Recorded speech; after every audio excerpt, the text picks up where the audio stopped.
প্রিয় SSC 26 batch, কি অবস্থা তোমাদের? আজকে আমি এই ভিডিওতে কিছু গুরুত্বপূর্ণ কথা শেয়ার করব, যে এই বিষয়গুলো বা কথাগুলো আসলে তোমাদের সাথে শেয়ার না করলেই নয়। প্রথমত বলি যে আজকে রাতে বা তোমরা পরীক্ষার আগে কি কি বিষয়গুলো করবা। তোমার প্রথম কাজ হচ্ছে আজকে ঘুমাতে যাওয়ার আগে তোমার কালকে পরীক্ষায় নিয়ে যত তুমি সরঞ্জাম নিয়ে যাবা সেই বিষয়গুলা ক্লিয়ার করে রাখা, সেই জিনিসপত্রগুলো সাজিয়ে রাখা। প্রথম কাজ হচ্ছে তোমার রেজিস্ট্রেশন কার্ড এবং অ্যাডমিট কার্ড, এইটাকে গুছিয়ে রাখা। দেন কলম, পেন্সিল, ইরেজার, শার্পনার, ক্যালকুলেটর, জ্যামিতি বক্স, স্কেল। এক কথায় তোমার একটা পরীক্ষা দেওয়ার জন্য যা যা দরকার তুমি সেটা পরীক্ষার আগের রাতে গুছিয়ে রাখবা। এমন যেন না হয় তুমি পরের দিন পরীক্ষার আগে আগ মুহূর্তে যাওয়ার আগে এটা খুঁজতেছো ওইটা খুঁজতেছো। এই কাজটা কখনোই করা যাবে না।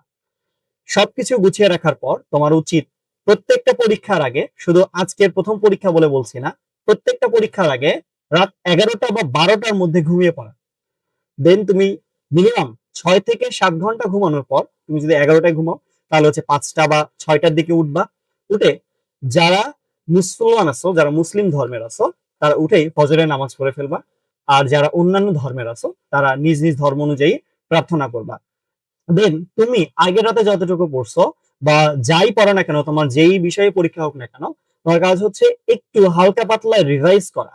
একটু, জাস্ট অল্প কিছু, পুরা এক এক পলক দেখে যাওয়া, যেন তোমার কি কি টপিক আছে, কি কি আছে, কি কি নাই, এই বিষয়গুলো একটু দেখে নিবা।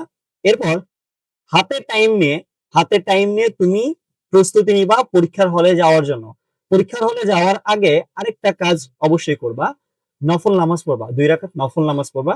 অবশ্যই এই টাইমটুকু বের করবা, পরীক্ষা হলে রওনা দেওয়ার আগে 2 রাকাত নফল নামাজ পড়ে তারপরে পরীক্ষার হলে রওনা দিবা। এবং অবশ্যই হাতে টাইম নিয়ে বের হবা। যাদের এক্সাম সেন্টার দূরে, যাদের যানজট পড়তে পারে, এই বিষয়গুলো মাথায় রেখে তোমাদের এক্সাম সেন্টারে যাইতে হবে, যাতে করে তুমি একটু আগেই, মিনিমাম আধা ঘন্টা আগে তুমি এক্সাম হলে ঢুকতে পারো। ঢুকেই তোমাকে হচ্ছে একটা ওএমআর শিট দেওয়া হবে এবং সিকিউ ওএমআর শিট দেওয়া হবে, যেইটার ফিল আপ ভিডিও আমি অলরেডি তোমাদেরকে দিয়ে দিছি, যেটা ডেসক্রিপশন বক্সে দেওয়া থাকবে, চাইলে ওখান থেকে দেখতে পারো যে কিভাবে কি করবা। কারণ ওএমআর ফিল আপটা খুবই ইম্পর্টেন্ট। তুমি যদি এইটা ভুল করো তাহলে কিন্তু তোমার আসলে বলা যায় রেজাল্ট আটকে যেতে পারে বা ওই সাবজেক্টটাতে কিন্তু ফেল আসতে পারে। সো এটা খুবই ইম্পর্টেন্ট। সো তুমি ওএমআর পাওয়ার সাথে সাথে খুব কেয়ারফুলি ওইটা ফিল আপ করবা। দেন তোমাকে প্রথমে দেওয়া হবে এমসিকিউ, যদি ইংলিশ বাদে অন্যান্য সাবজেক্টের কথা বলি, এমসিকিউ দেওয়া হবে। সো এমসিকিউটা একটু ঠান্ডা মাথায়, অনেকে পরীক্ষার হলে প্যানিক করবা, এবার আরো বলবা যে ভাইয়া সিসি ক্যামেরা কথা আছে, দেন হচ্ছে সাইলেন্ট এক্সপেল। প্রথমত বলি ভাইয়া, সাইলেন্ট এক্সপেল বলতে কিছু নাই। কিছুদিন আগে, 2 দিন আগে অলরেডি ঘোষণা আসছে, শিক্ষামন্ত্রী নিজে বলছেন যে এটা অ্যাকচুয়ালি একটা পূর্বের কোন ধারা, পূর্বের একটি আইন ভুলে আপলোড হয়ে গেছে। সো সাইলেন্ট এক্সপেল বলতে কোনো কিছু নাই। সো এটা নিয়ে কোনো টেনশন করার কিছু নাই। তুমি যা পারো A to Z, তুমি ভাইয়া যদি ভালো প্রিপারেশন নাও তাহলে পেনিক হওয়ার কিছু নাই। যে পরীক্ষা গার্ড হচ্ছে হার্ড দিক আর সহজ দিক, যাই দিক না কেন তুমি ইনশাল্লাহ পারবে। ওকে, সো খুব ঠান্ডা মাথায়, পেনিক করা যাবে না।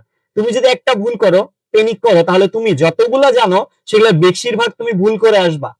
এতে করে কি হবে, তোমার প্রথম পরীক্ষা খারাপ হবে। প্রথম পরীক্ষা খারাপ হলেই কিন্তু পরবর্তী পরীক্ষাগুলোও খারাপ হবে। সো টাইম ম্যানেজমেন্টের বিষয়টা আসলে মেইন, এবং পেনিক করা যাবে না। যেই কথাগুলো বললাম এই কথাগুলো একটু অক্ষরে অক্ষরে মেনে চলার চেষ্টা করো, দেখবা ইনশাল্লাহ তোমার পরীক্ষা ভালো হবে। সো ঠিক আছে, আল্লাহ হাফেজ, দেখা হবে ইনশাল্লাহ তোমাদের বিজয়ে। সবাই সুস্থ থাকো, সবাই ভালোভাবে এক্সাম দাও, সবার জন্য শুভকামনা। আল্লাহ হাফেজ।